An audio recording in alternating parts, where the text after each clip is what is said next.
Fala aí, pessoal, tudo bem?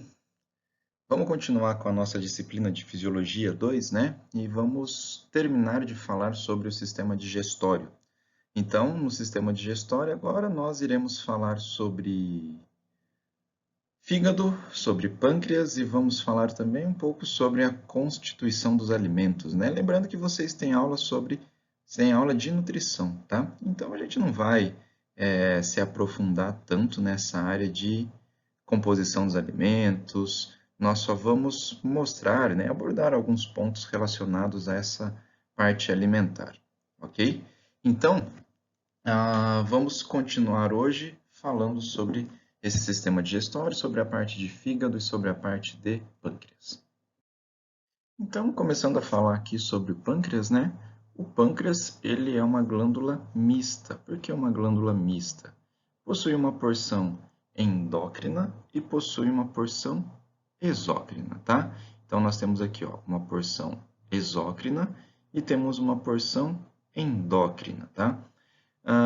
Com relação à sua porção exócrina, ela vai secretar suco pancreático, que tem enzimas digestivas, né? Como, por exemplo, amilase e lipase pancreática, tá ok? Então, vai liberar essas secreções, né? Então, são secreções que serão jogadas para fora do corpo, ou seja, lá no trato digestório, por isso que é chamada de porção exócrina, tá? E quando a gente fala da porção endócrina, nós estamos falando dessas células aqui, ó, células alfa e células beta, localizadas nisso que a gente chama de ilhas de Langerhans, tá? Provavelmente a histologia ou a citologia deve ter abordado isso com vocês.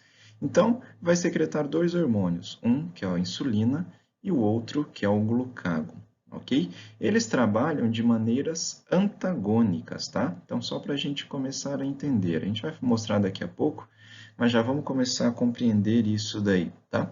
A insulina, ela vai promover, ela é liberada, no caso, quando eu tenho situações de hiperglicemia, porque aí ela vai pegar essa glicose e vai colocar para dentro da célula. Glucagon, ele é um hormônio que é liberado em situações que eu tenho hipoglicemia, que aí ele vai utilizar determinados mecanismos para aumentar a concentração de glicose circulante.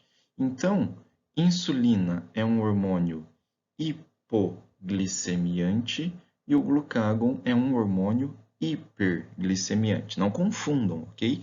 Insulina é liberada quando eu tenho hiperglicemia, para ela fazer a diminuição dessa glicose circulante. E o glucagon é liberado quando eu tenho hipoglicemia para aumentar a quantidade de glicose circulante, ok? Então, anotem aí para não ter nenhuma confusão. Então, aqui, né, só para a gente relembrar, né, para a gente entender, eu tenho a porção endócrina do pâncreas, que são essas ilhas de Langerhans, né, que vai jogar suas secreções diretamente no sangue. Quem que é? Insulina e glucagon. E quando a gente fala da parte exócrina desse pâncreas, são as nossas enzimas digestivas, ó, que elas vão ser secretadas para o ducto pancreático e desse ducto pancreático essas secreções são liberadas lá no meu duodeno, tá? Lembra da papila duodenal maior e papila duodenal menor? Então, é onde eu tenho a abertura desse ducto pancreático para promover a liberação de suas secreções diretamente lá no duodeno, ok? Então, porção endócrina e porção exócrina. Então, qual que seria a função dessa insulina, né? A função está aqui, ó, no metabolismo de carboidratos. Então, lembra que eu tinha conversado com vocês que a insulina ela é liberada em situações que eu tenho hiperglicemia, por exemplo, pós-alimentação. Pós-alimentação, eu vou ter um pico de glicose, né? Eu tenho hiperglicemia, então eu terei pico na liberação dessa insulina, tá? Então, isso acontece, por exemplo, pós-prandial, pós-alimentação. E ela vai fazer o que com essa glicose circulante? Ela vai diminuir essa glicose circulante. Como que ela diminui essa glicose circulante? Transportando ou aumentando o transporte dessa glicose lá na nossa membrana celular. Temos que lembrar que que a insulina é a chave que abre a fechadura para a glicose entrar, tá? Consequentemente, se eu colocar maior quantidade de glicose dentro da célula, eu aumento a glicose lá no líquido intracelular. Consequentemente, também, eu aumento a utilização dessa glicose pelas nossas células. Aumento isso que a gente chama de glicogênese, ou seja, o início do glicogênio, o início do armazenamento dessa glicose, que vai ser em forma de glicogênio. E também transforma essa glicose em gordura, tá? Então, tudo isso são as funções da nossa insulina, ou seja, relacionada ao metabolismo de carboidrato. E quando eu falo em glucagon, certo? Qual que é a finalidade dela? Aumentar a concentração de glicose no sangue. Então, ele é um hormônio hiperglicemiante que é liberado em situações que eu tenho hipoglicemia, ok?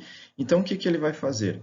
Promover a glicogenólise. O que é isso? Lise, olha só, quebra do glicogênio que estava armazenado nos nossos tecidos.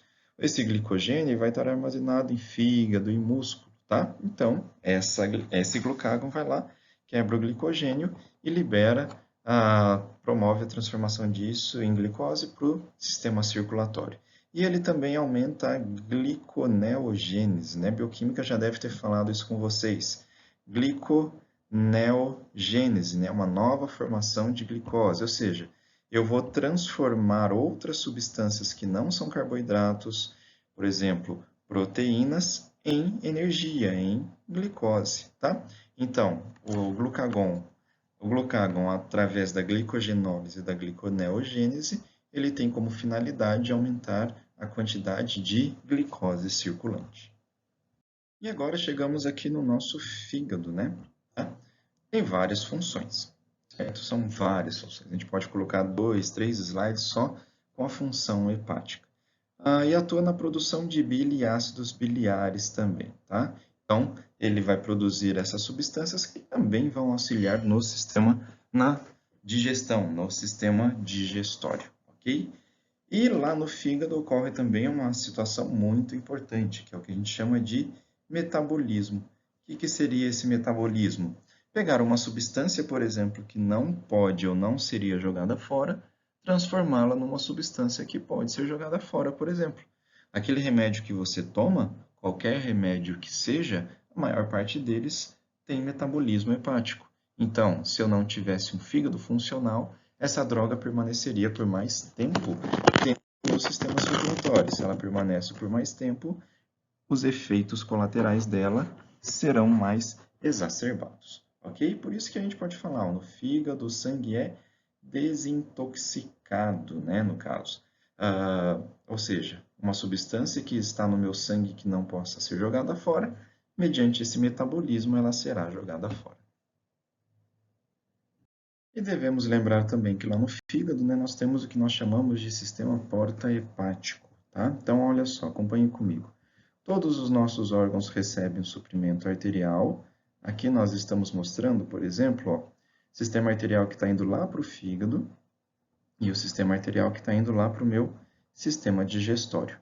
E todos os nossos órgãos, então esse sangue vai, deixa os nutrientes, deixa o oxigênio e agora eu tenho um retorno venoso lá para o coração. Não é isso? Então, ó, sistema digestivo, esse sangue venoso ele vai voltar lá para o coração, pequena circulação, para ocorrer a oxigenação e assim por diante. Lá no trato gastrointestinal ocorre algo um pouco diferente, né? Olha só, eu tenho o sistema arterial chegando lá no sistema digestório, então promovendo a irrigação de todo esse trato digestório. Esse sangue vai passar pela rede de capilares, né, lá no trato digestório, para promover a perfusão desses órgãos. E agora eu tenho o sistema venoso. Só que esse sistema venoso, ele vai passar primeiro onde? No fígado. Depois do fígado, que ele vai voltar lá para a veia cava, ou seja, vai voltar para o sistema circulatório. Então, quer dizer que meu sangue passou por uma rede de capilares e passou por uma segunda rede de capilares, né? Isso nós chamamos de sistema porta, que aqui no caso é um sistema porta hepático. Pode ver que a veia é chamada de veia porta hepático. Então, todo o sangue do meu sistema digestório primeiro vai passar pelo fígado para depois voltar para o nosso sistema circulatório, ok? Por que isso acontece? O que está acontecendo no sistema digestivo? A absorção de tudo aquilo que eu ingeri, não é isso?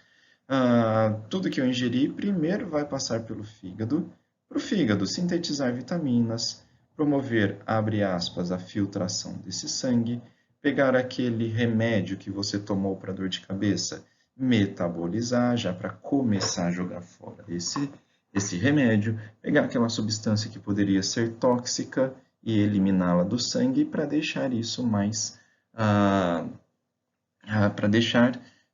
para que isso não agrida o teu corpo, não é? E aí depois esse sangue volta para o sistema circulatório.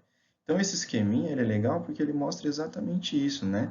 Qual que é essa definição desse sistema porta? No caso aqui, a definição do sistema porta hepático, tá? Temos algumas patologias, por exemplo, em que eu não tenho ou tenho um desvio dessa veia porta hepática. Então essa veia porta hepática, ao invés de passar pelo fígado, já vai direto para a veia cava, né? Então tudo aquilo que foi absorvido no trato gastrointestinal não será metabolizado. Consequentemente, esse sangue não foi, abre aspas, filtrado, o que é extremamente grave para o paciente, tá? Isso a gente chama de desvio porta-hepático, ou shunt hepático, tá? São algumas patologias que a gente vai trabalhar depois com vocês, certo? Mas só relembrando o que está acontecendo lá no trato digestório e esse sistema porta-hepático. Então, tá aqui, né? Fígado é uma glândula, a maior glândula que nós temos, né? Produção de bile, armazenamento de ferro e vitaminas. De onde que vem esse ferro e de onde que vem essas vitaminas? Da nossa alimentação. Agora, imagina se eu não tivesse o sistema porta-hepático. Eu não teria armazenamento de ferro e nem armazenamento dessas vitaminas. É lá no fígado que ocorre a glicogênese, glicogenólise, gliconeogênese, né? Então, glicogênese, armazenamento da glicose em forma de glicogênio. Glicogenólise e gliconeogênese é quando o glucágon vai agir, não é isso? Ocorre metabolismo de gorduras, de lipídios, não é isso? Ocorre a produção, a síntese de várias proteínas plasmáticas. Entre elas, podemos citar as proteínas que são responsáveis pela coagulação do sangue. Então, se eu não tenho um fígado funcional, os meus fatores de coagulação não são produzidos. Consequentemente, não ocorre coagulação no meu sangue. Então, olha só, um paciente insuficiente hepático ou com uma cirrose hepática, o sistema de coagulação sanguínea dele é perdida, né? Olha aquilo que nós tínhamos conversado, desintoxicação do organismo, né? Onde ocorre a metabolização das substâncias que possam ser prejudiciais ao nosso corpo. E também, junto com o baço, lá no fígado ocorre o que nós chamamos de hemocaterese, que é a destruição das nossas células vermelhas, né? Que é a destruição das nossas hemácias. Então, tudo isso está que a gente vai ver isso em momentos mais oportunos, tá?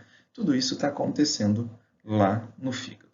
Então, para vocês notarem a importância deste órgão. A vesícula biliar é um local de armazenamento da bile. Essa bile é produzida lá pelos hepatócitos, vão ser armazenadas dentro da vesícula biliar. Tá? Então, lá no fígado nós temos os ductos hepáticos, que vão se unir junto com o ducto cístico e formar um ducto chamado de ducto colédoco. Esse ducto colédoco, então, nada mais é do que a união do ducto cístico com o ducto hepático comum. Tá? Esse ducto colédoco vai se unir com o ducto pancreático e vai jogar suas secreções lá no duodeno. Nas espécies que não possuem vesícula biliar, como os equinos, por exemplo, essa bile, essa secreção, né, essa bile, ela é produzida pela árvore biliar, lá pelos hepatócitos, e é secretada constantemente no duodeno, né? Então seria a mesma história, só que esquece isso daqui nos equinos, ok? Ou até nos seres humanos que foram submetidos a cirurgia para retirada dessa vesícula, né? Se eu tiver um cálculo de vesícula biliar e obstruir esse ducto cístico, isso vai causar um processo inflamatório muito grande. Então, isso daí vai ser retirada também. E aí chegamos então na parte de intestino grosso, né, que é a última porção do tubo digestório. Por que intestino grosso? Né? Porque ele tem uma parede muscular mais espessa que o intestino delgado. Por isso que é o nome intestino grosso, dividido em seco, cólon e reto. Né? Então, seco, colo e reto. Logicamente, o colo possui suas divisões, isso varia entre as espécies. Né? Aqui no caso, essa imagem está mostrando um esquemazinho humano. Né? Então, eu tenho um cólon ascendente, um cólon transverso, um cólon descendente, um que tem um formato de S, né?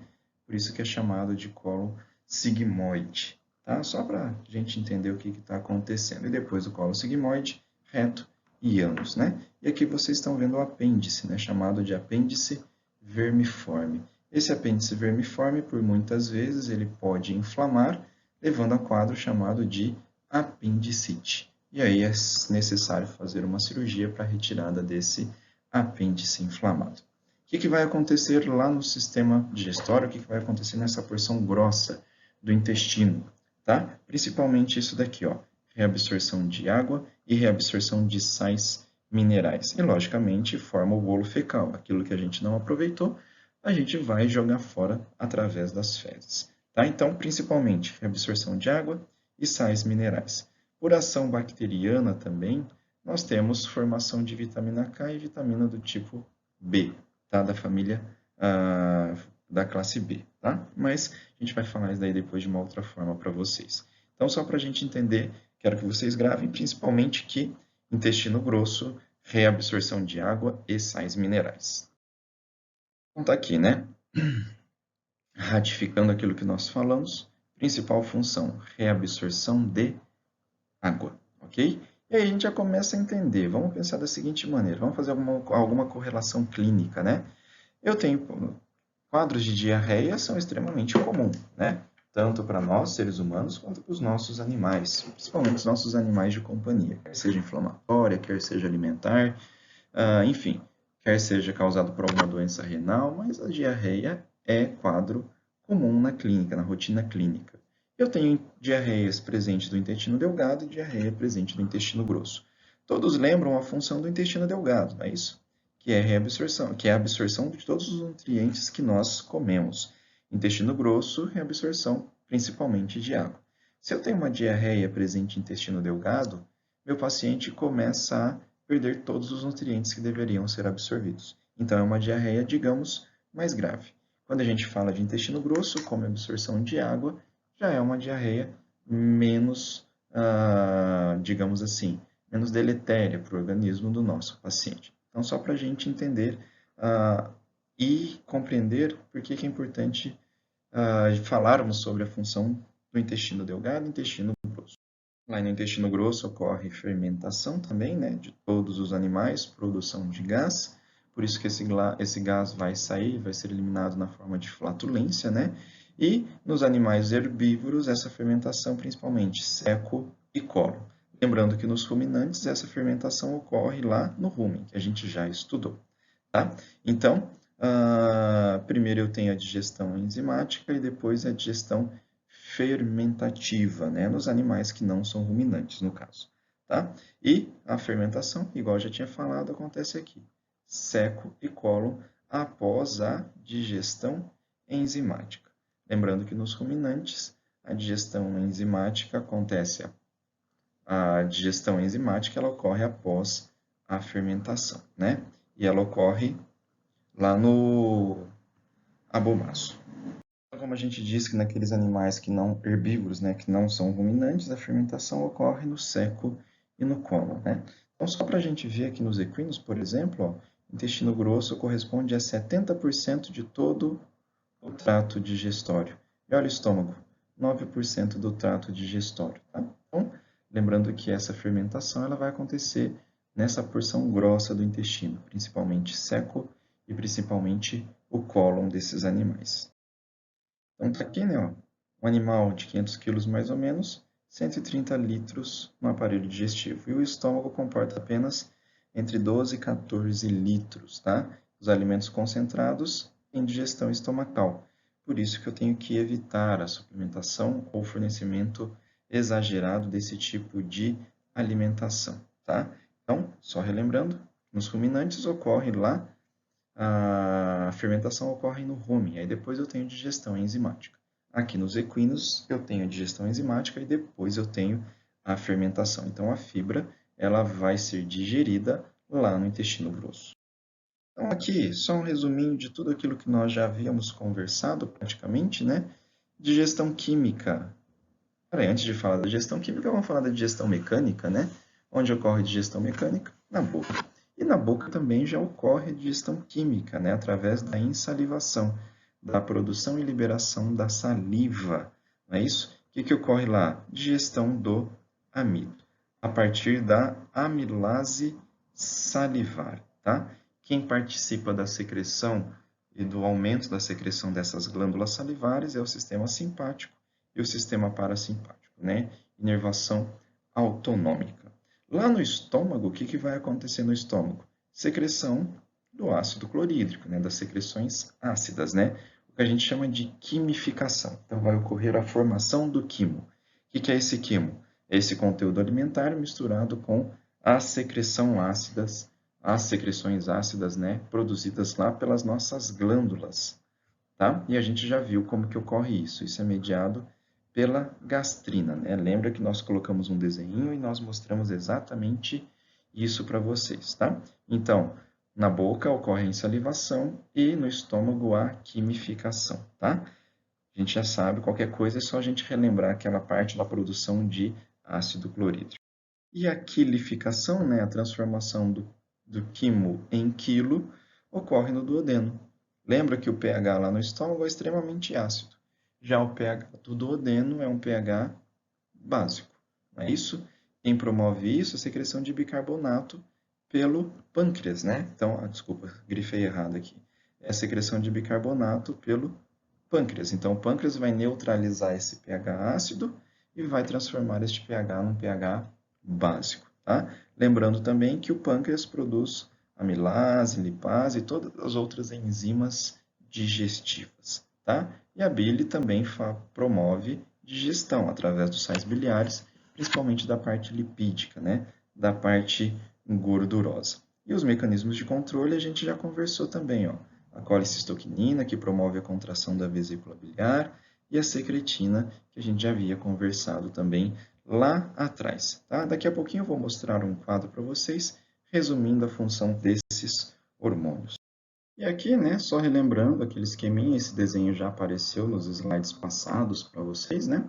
A ação dos hormônios. Gastrina, primeiro, ela é produzida onde? Lá no estômago. Onde que ela age? No estômago também. Ela que vai ser essencial para a produção do ácido clorídrico, né? Nós já conversamos. Secretina e a CCK e qualquer enterogastrona são produzidas onde? Intestino, né? Porção inicial do intestino delgado. Secretina vai lá para o pâncreas, age no pâncreas, né? A CCK, principalmente vesícula biliar, as enterogastronas lá no estômago, inibindo a secreção de gastrina, inibindo o peristaltismo, né? Então, isso daqui nós já tínhamos conversado. Então, esse daqui é um resuminho daquela ação dos hormônios que a gente já tinha mostrado lá no passado. E aí, como a gente tinha falado, né, vamos fazer uma breve explanação sobre a composição dos alimentos. Lembrando que isso aqui é bem simples e bem superficial, porque vocês têm uma nutrição, né? Tipo, tem uma disciplina de nutrição. Então, a disciplina de nutrição vai abordar isso de uma maneira bem mais detalhada e bem mais aprofundada, né? Isso aqui é só mais para a gente alinhar os nossos pensamentos, alinhar com relação à composição dos alimentos. Bom, então os alimentos são compostos por carboidratos, né? Que são classificados com relação ao número de carbonos em monossacarídeos, disacarídeos e polissacarídeos, tá? Isso aí com relação à quantidade de carbonos, né? O número de átomos de carbono. Então, esses são os nossos carboidratos. Os mais importantes aqui no caso são os monossacarídeos, tá? São os monossacarídeos. No caso, a ribose para a síntese de RNA, né? No caso, a glicose para energia E de onde que vem? Galactose e frutose. Frutose vem das frutas, né? E a galactose, ela vem do leite. Então, o mais importante dos carboidratos que nós precisamos são os mais simples, digamos assim, né? São os monossacarídeos. Os disacarídeos aqui no caso, né?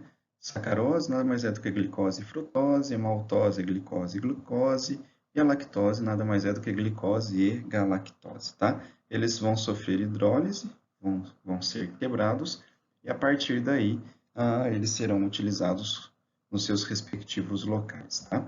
Então, de uma maneira bem simples, bem prática para a gente entender isso daí. Os polissacarídeos, né, no caso, o amido nada mais é do que a fonte de armazenamento dos vegetais, fonte de reserva de carboidratos, né, no reino animal, no caso é em forma de glicogênio, a celulose é a estrutura, né, a parte estrutural dos vegetais. Logicamente, só está presente lá nos vegetais.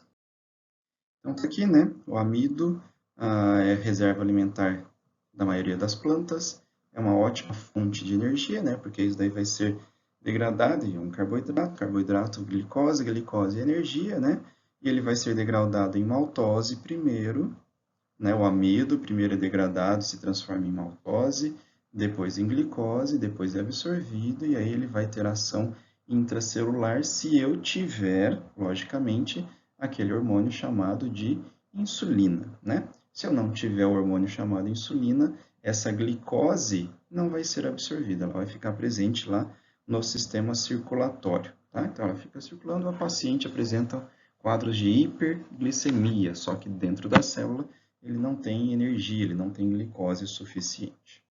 O glicogênio, né, é a reserva de carboidratos nos animais, é armazenado onde? Fígado e musculatura, tá? Então, glicogênio é a fonte de carboidrato, a fonte de reserva dos animais que está localizado no fígado e no músculo, tá?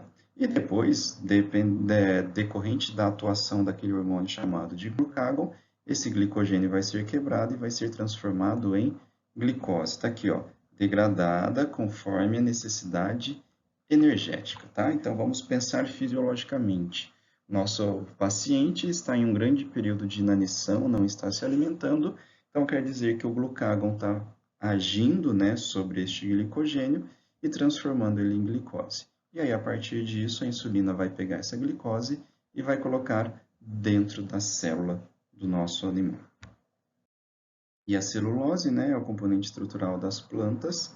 Eu preciso de micro-organismos para degradar a celulose, né? No caso, em ruminantes, isso acontece naquele estômago fermentativo, e no caso dos não ruminantes, como a gente já viu, em parte de intestino grosso, né? Seco e cólon. Por isso que ele tem que ser extremamente desenvolvido para promover essa câmara de fermentação, né? Para que ocorra essa fermentação e essa celulase ela seja aproveitada. Quando a gente fala a gente está falando de carboidratos, né? E agora a gente está falando de proteínas, são moléculas mais complexas, né? Formados pelos nossos aminoácidos. Então tá aqui, ó, a quebra de proteína vai produzir os aminoácidos. Então, o aminoácido é o componente, é o precursor de uma proteína, que é uma molécula mais complexa. São classificadas também com relação à ligação desses aminoácidos, né? Ligação peptídica em dipeptídeos, óligo e polipeptídeos, né? Ó, 2 aminoácidos, entre 2 e 10, e de 10 até 100 aminoácidos. Então, é classificado, assim como nós classificamos os carboidratos, nós classificamos também as proteínas com relação à ligação peptídica. E aí temos os aminoácidos essenciais, que não são sintetizados pelo organismo, e aí esses aminoácidos, eles vêm da alimentação, e os aminoácidos naturais, né, ou não essenciais, que são sintetizados pelo próprio organismo, ok? Então, eles são classificados com relação a essenciais e não essenciais também. Os lipídios nada mais é do que a parte gordurosa, né? Então, vemos carboidratos, proteínas, vamos ver os lipídios agora, né? E quando a gente fala de fosfolipídios, eles contêm o quê? Fosfato também.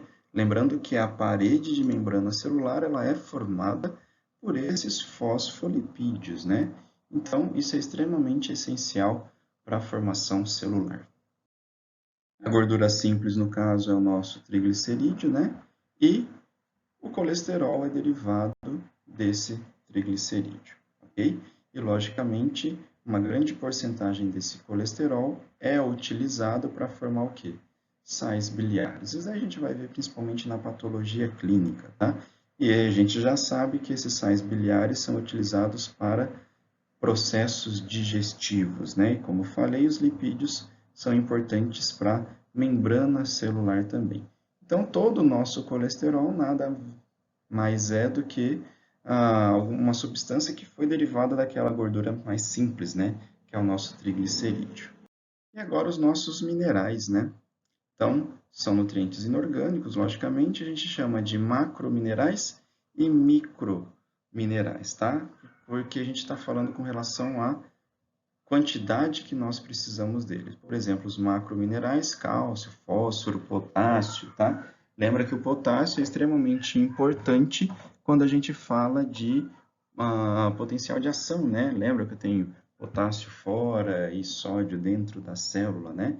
Então, esses minerais que precisam em maior quantidade são o que nós chamamos de macrominerais, tá? Então, tá aqui. E os microminerais, que são precisos ou essenciais em menor quantidade. Ferro, por exemplo, são substâncias que precisam em menor quantidade. Então, tá aqui, ó, diferença apenas de demanda. Eu preciso deles para o bom funcionamento. A gente sabe que ferro é um componente da nossa hemoglobina, né? Só que eu preciso de um em maior quantidade e outro em menor quantidade. Por isso que são chamados de macro e micro minerais. E aqui só uma tabelinha, né? Necessidade onde dos sais minerais, os nossos macrominerais ou macronutrientes, e aonde que a gente encontra eles, né? Ó, pode ver que todos os alimentos de origem animal contêm esses nutrientes, né? Ó, tudo aqui carne, carne, ovos, carne, ovos, ou seja, todos esses macronutrientes são encontrados em produtos de origem animal. E aqui está a sua principal função. Se a gente pegar como cálcio, é que a gente ainda não viu isso, né? Mas eu preciso dele para ter coagulação sanguínea, certo? Olha só, o potássio aqui, ó, condução nervosa, certo? Então, o sódio, né, o cloreto, no caso, desculpa, também é importante, olha só, para a produção do ácido clorídrico, como a gente já conversou nessa própria aula, né? Na aula do sistema digestório. Então, está aqui uma tabelinha dos macronutrientes, onde que a gente encontra e qual que é a principal função deles, né? O sódio está aqui embaixo, né? Ali eu tinha falado o cloreto, e o nosso sódio está aqui embaixo, né? Desculpa. Então, está aqui, ó, mesma coisa, condução nervosa. Lembra do potencial de ação? Sódio e... Cadê o potássio? Não está escrito aqui, né? E o nosso potássio são essenciais. Aqui, desculpa, o potássio está aqui em cima. Não tinha visto, tá? São essenciais para aquela potencial eletrônico, né? Eletroquímico, chamado de potencial de ação. E os locais onde a gente encontra esses minerais. Os micronutrientes ou microminerais, porque a gente precisa deles em menor quantidade. Lembra do ferro? Olha só, constituinte da nossa hemoglobina, tá? E o local onde a gente consegue encontrá-los, tá? Notem também que produtos de origem animal, a gente vai encontrar essas substâncias em grande quantidade, tá? Então, aqui está falando qual elemento está falando as principais fontes e quais são as suas funções principais lá no nosso organismo, ok? E, por fim, as nossas vitaminas, né? São utilizadas como enzimas, como coenzimas, certo? E não produzimos essas vitaminas, com exceção daquela vitamina D, né? Que eu preciso da ativação de radiação solar. Então, eu tenho classificado as vitaminas lipossolúveis, que são facilitadas, a absorção é facilitada por gordura, né?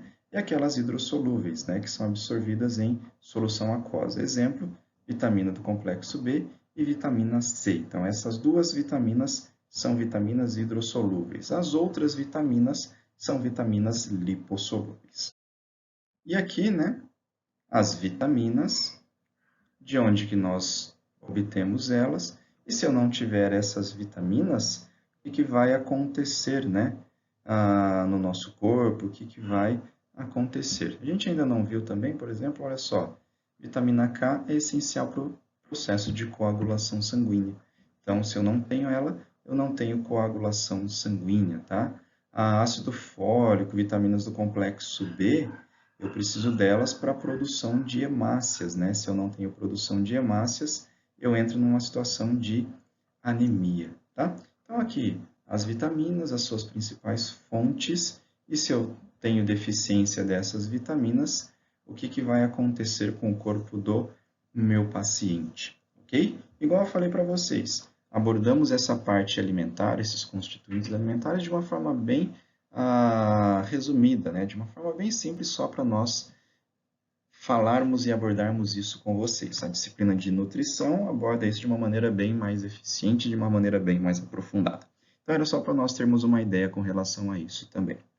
Então, é isso, pessoal. Nessa aula de hoje, nós terminamos a nossa parte de sistema digestório. Espero que tenham gostado, espero que tenham aprendido. Qualquer dúvida, anotem e venham conversar comigo, né? Estou disponível para vocês. Semana passada foi feriado, né? Por isso que não tivemos aula.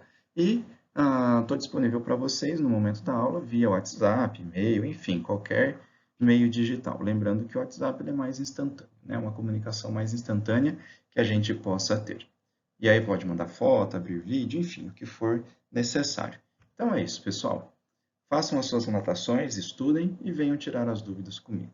Nos vemos na nossa próxima aula. Grande abraço, pessoal.